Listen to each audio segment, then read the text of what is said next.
Good morning. Happy to be with you once again for a Monday reflection. So Lent is coming up soon with Ash Wednesday, just a little over a week away. A couple words about that.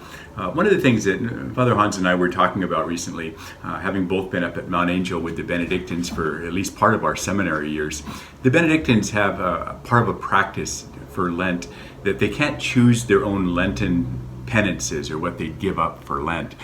It has to be someone else choosing it for them, typically their spiritual director or someone who has some authority over them.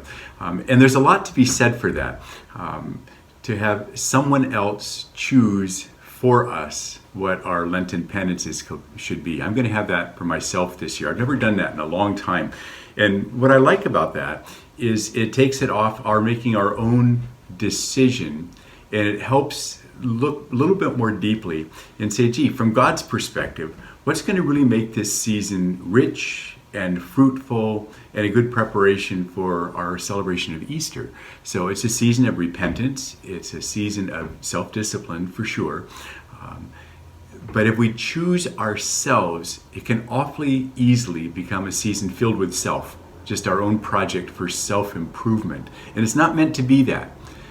Thomas Merton, one of our great Catholic writers, has a line that I memorized years ago because obviously it spoke directly to my heart. And this is what he says: "Deliberately cultivated spiritual ambition is not filled with God, it's filled with self."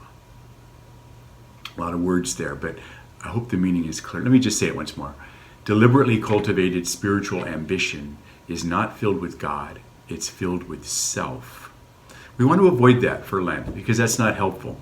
The three words that we use for our purpose, our mission here at Holy Trinity are know, grow, go. Knowing Jesus personally, growing in that relationship, and going forth to make a difference.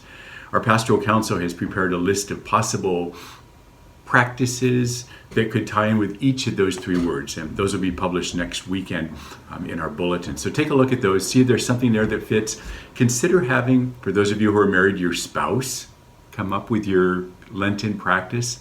For those of you who are kids, considering having your older or younger brother or sister do it. Scary, isn't it? But do it prayerfully. Do it prayerfully as a way of saying, how can we best use this season to honor God, to glorify God, to peel off stuff that is keeping us away from God, to grow in our love for God and for our neighbor. And you know, if we do that, there's going to be a fruitful season. So blessings to each of you. May our final days before Lent begin help us get prepared well so we can launch right off on Ash Wednesday and be ready and raring to go. God bless you.